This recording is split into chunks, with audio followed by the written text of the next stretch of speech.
Student, कैसे हैं आप लोग। बहुत स्वागत है आपका मेरे चैनल मैथ्स विद प्रदीप में। आइए अनुपात चैप्टर का हम लोग आखिरी एक्सरसाइज करने जा रहे हैं 12.3 और इस तरह से आपका लेसन 12 फिनिश हो जाएगा। आजकल हम लोग कक्षा 6 की एनसीईआरटी की मैथ पढ़ रहे हैं। आइए देखते हैं एक्सरसाइज 12.3। तो आइए देखते हैं इसमें क्या पूछा गया। एक एक नियम पर आधारित सवाल है। एक एक नियम क्या होता है वो चूंकि इसलिए जो आपने पढ़ा था बचपन में वही है, यही बचपन की ही तो किताब है। सवाल है 7 मीटर कपड़े का मूल्य 1470 रुपये है, तो 5 मीटर कपड़े का मूल्य बताओ।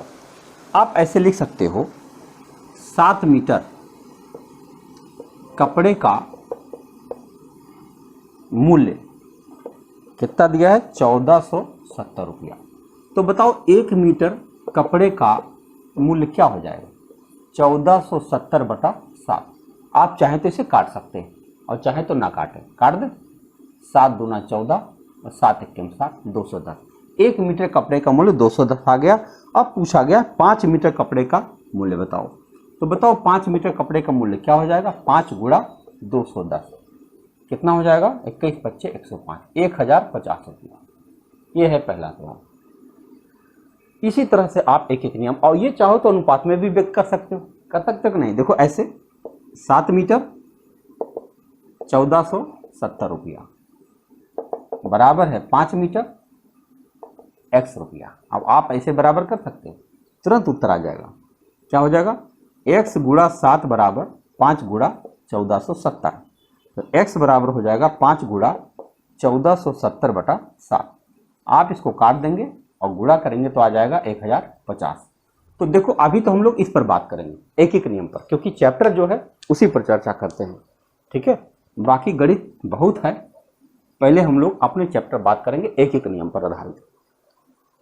आइए दूसरा सवाल देखते हैं।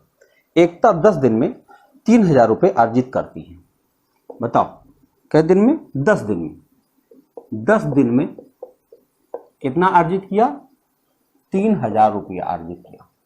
तो क्या आप एक दिन में बता सकते हैं कि एक दिन में वो कितना अर्जित करेगी 3000 बटा 10 यानी 300 रुपया एक दिन में अर्जित हो गया। अब पूछा गया 30 दिन में वह कितना अर्जित करेगी। बताओ 30 दिन में वो कितना अर्जित करेगी। ये हो जाएगा 30 गुणा 300 कितना हो जाएगा 9000 रुपया। 3 3 9 और 3 0 लगा दो, 9000 रुपया वो अर्जित करेगी। अच्छे सवाल है। सवाल है तीसरा नंबर।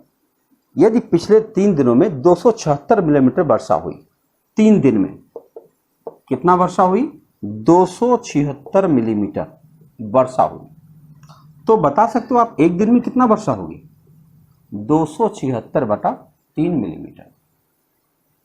ठीक है, आप चाहे तो काट दें और चाहे तो ना काटें। 3 9 27 और 3 दूनी 6, 92 मिलीमीटर एक दिन में 92 मिलीमीटर वर्षा हुई।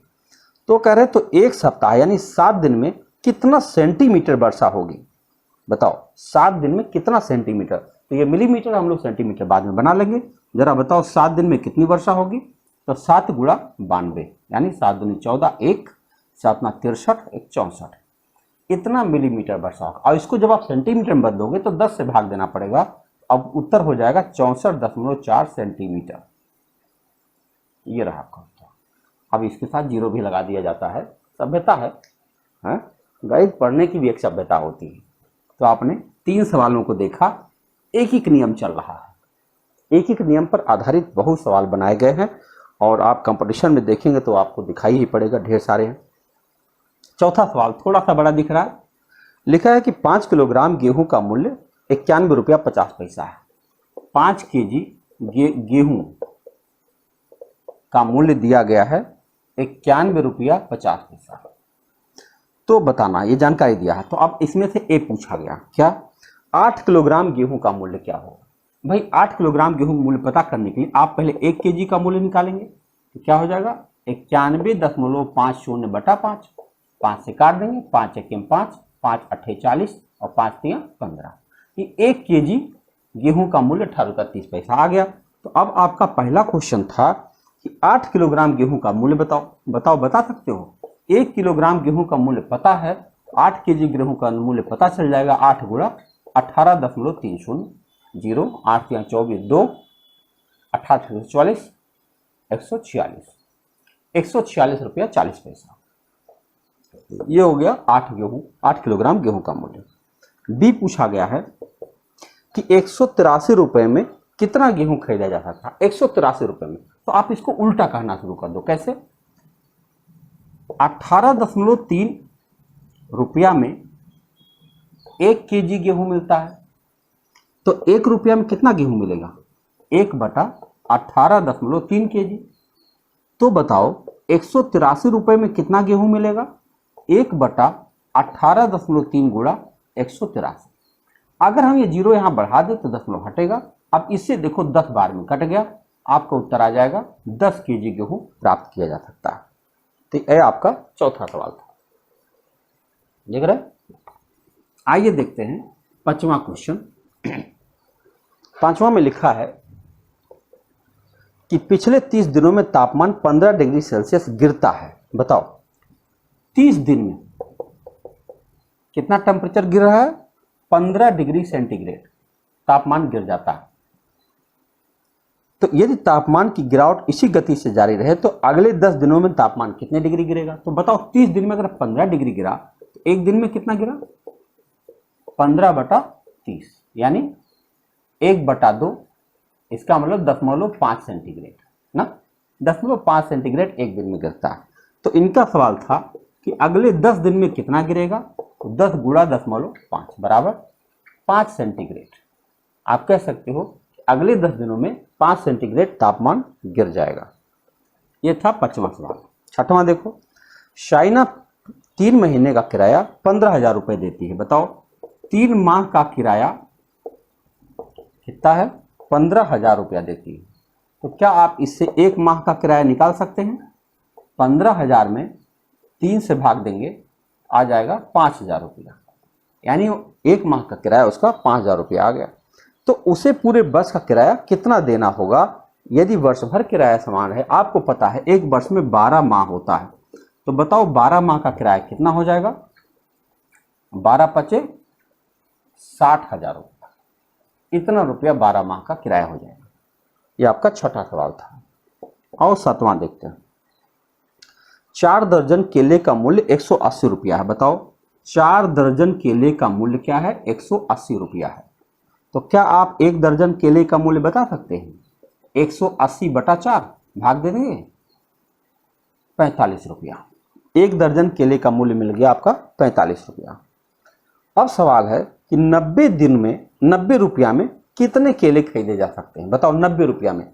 आप बताओ 45 रुपया में अगर 1 दर्जन मिलता है, अब यहां से उल्टा एक कितने में चलाओ, 45 रुपया में कितना मिल रहा? 1 दर्जन। तो बताओ 1 रुपये में कितना मिलेगा? 1/45 दर्जन। तो बताओ 90 रुपये में क्या मिलेगा? तो आप करोगे 1/45 गुणा 90 यानी 2 दर्जन।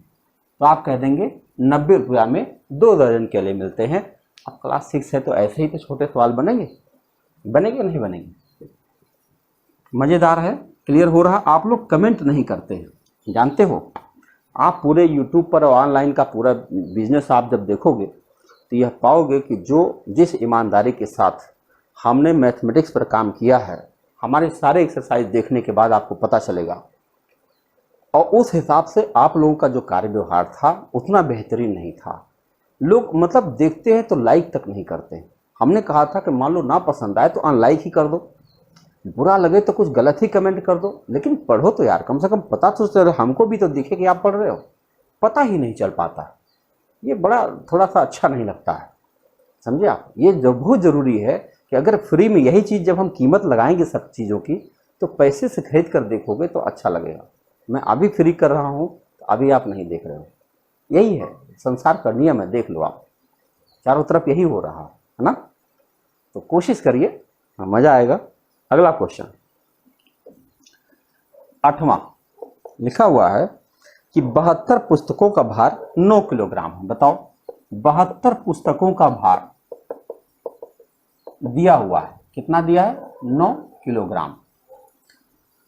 तो बताओ ऐसी 40 पुस्तकों का भार कितना होगा? तो पहले आप एक पुस्तक का भार निकालो। एक पुस्तक का भार कितना हो जाएगा? 9/72 केजी। आप इसको छोटा कर सकते हो, 9 एक्के 9, 9 8 72, यानी 1/8 kg एक पुस्तक का भार है। तो बताओ कितने पुस्तक भार पूछा? 40। तो बताओ 40 पुस्तक का भार क्या होगा? तो हो जाएगा 40 गुणा 1/8, 8 बचे 40, आपका उत्तर आया 5 किलोग्राम। ये रहा एक एक नियम। 9वां सवाल देखो, एक ट्रक में 594 किलोमीटर चलने पर 108 लीटर डीजल लगता है। देखो भाई कहाँ गया सवाल, गुम हो जाता है, मोबाइल है तो है। कितना? 594 किलोमीटर चलने 108 लीटर डीजल लगता है, तो 1650 किलोमीटर दायरे में कितना डीजल लगेगा? देखो 594 किलोमीटर चलने पर 108 लीटर डीजल लगता है, तो 1 किलोमीटर चलने में कितना डीजल लगेगा? 108/594 लीटर लगेगा। तो सवाल है कि 1650 किलोमीटर चलने पर कितना लगेगा? तो आपका उत्तर हो जाएगा 1650 गुणा 108/594। आप इसे छोटा कर ले, आओ करा जाए। किससे काटें? 9 5 14 4 18, 9 से काटता हूँ। 9 छक्के 54, और फिर 9 छक्के 54, और 9 9 एक्के 9, 9 दूनी 18। आप इसको 6 से भी काट सकते हो, 6 दूना 12, और 6 एक्के 6, 6 एक्के 6, और 11 से कट जाएगा। 11 एक्के 11, 11 पचे 55, तो 150 दूना 300। पता चल गया 300 लीटर डीजल लगना है। कितने आसानी से उत्तर आ रहा है आप देख लीजिए, मज़ेदार है और ज़रूर लगाइएगा, है ना। ये एग्ज़ाम के पर्पज़ से बहुत महत्वपूर्ण एक्सरसाइज है। आगे बढ़ते हैं।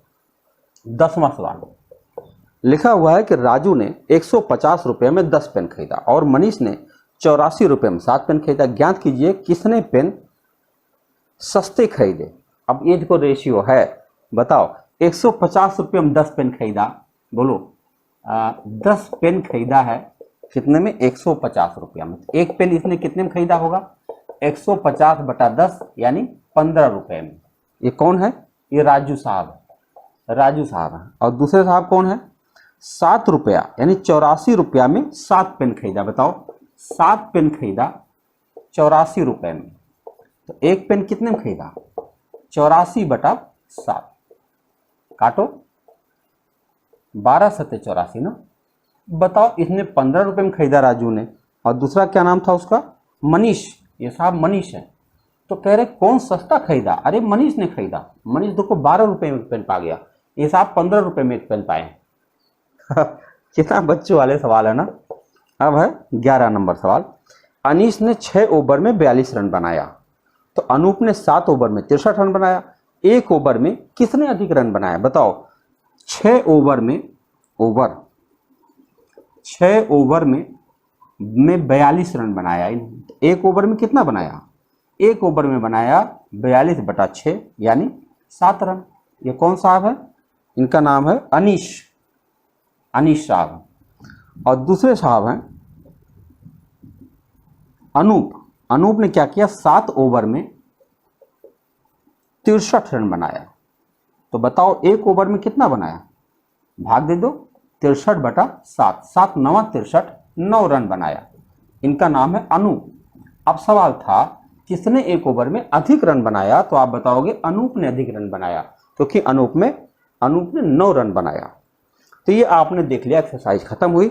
अब जो हमने चर्चा की उसके बारे में कुछ पॉइंट से चर्चा कर लेता हूँ, एक एक बात है, क्योंकि इससे क्या होता है एक बार क्विक रिवीजन हो जाता है पूरी एक्सरसाइज का।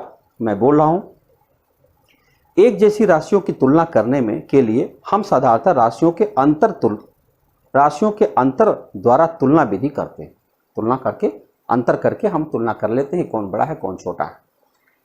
बहुत सी परिस्थितियों में भाग द्वारा तुलना अधिक अच्छी होती है, अर्थात एक राशि से दूसरी राशि कितना गुना है अगर यह पता कर लें तो तुलना करना और भी बेहतर हो जाता है। उदाहरण के लिए ईसा का भार 25 किलोग्राम है और उसके पिता का भार 75 किलोग्राम है। अब हम कहेंगे ईसा के पिता का भार ईसा के भार का अनुपात 3:1 है। भाई सही तो बात है, तो ये ज़्यादा अच्छा होता है, नहीं अनुपात पैदा हो रहा है यहाँ पर। तीसरा पॉइंट है कि अनुपात द्वारा तुलना में दोनों राशियों की इकाइयाँ समान होनी चाहिए। बहुत ज़रूरी बात है, ये नोट कर लीजिए। यदि वे समान नहीं है तो अनुपात लेने से पहले उन्हें समान बना लेना चाहिए, नहीं तो अनुपात निकलेगा ही नहीं। चौथा है कि अलग अलग परिस्थितियों में अनुपात समान हो सकता है, बिल्कुल हो सकता है।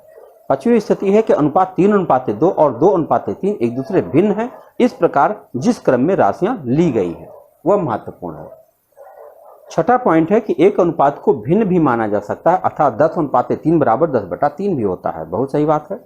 और सातवां पॉइंट है, दो अनुपात तुल्य होंगे यदि उनकी संगत भिन्न भी तुल्य हो। जैसे 3:2 और 6:4, ये दोनों अगर आप 3/2 करो और 6/4 करो, दोनों 3/2 हो जाते हैं, तो आपका उत्तर एक ही माना जाएगा।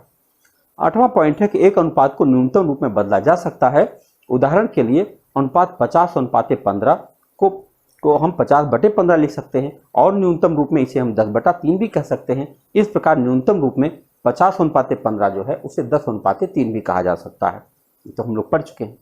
4 राशियां समानुपाती कहलाएंगी यदि पहली और दूसरी राशि का अनुपात तीसरी और चौथी के राशि के अनुपात के बराबर हो जाए। इस प्रकार 3:10 और 15:50 समानुपात में है, क्योंकि जो मैंने अभी बकर के दिखाया समानुपात में। बहुत सही। 10वां पॉइंट है कि समानुपात में क्रम महत्वपूर्ण होता है। 3:10 15:50 समानुपात में है, लेकिन 3:10 50:15 समानुपात में नहीं है। और आखिरी पॉइंट है कि वह विधि जिससे हम पहले एक इकाई का मान निकालते हैं और फिर वांछित इकाइयों की मान निकालते हैं, तो इसे इकाई विधि कहते हैं। इसी को हम आगे चलकर एक ही नियम समझते हैं। तो आपने देखा विद्यार्थियों, एक्सरसाइज 12 हम लोगों ने फिनिश किया है, और हम मिलेंगे जल्दी ही एक्सरसाइज 13 को लेकर के। क्लास 6 बहुत जल्दी खत्म होने जा रहा है, और फिर हम लोग कक्षा 7 पढ़ेंगे। लगे रहिए। धन्यवाद।